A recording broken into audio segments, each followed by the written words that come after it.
Good evening, everybody. Let's spend a moment to think both spatially and sequentially in the elegant shifting stones from Gamewright.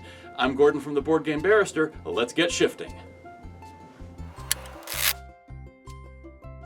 In Shifting Stones, you can discard any card from your hand to shift adjacent tiles, or flip a tile.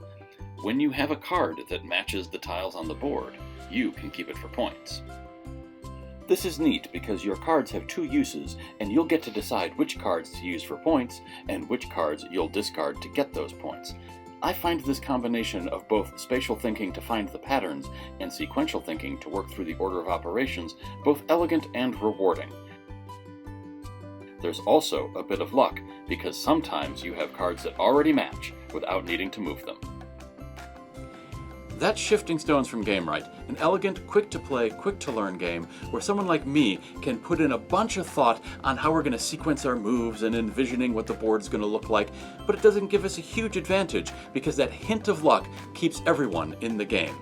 If you found this video useful in helping you decide whether Shifting Stones is going to be a fit for your next game night, please go ahead and hit that subscribe button, and don't forget to check out our virtual barrister service where you can have a live video chat with us right from our website.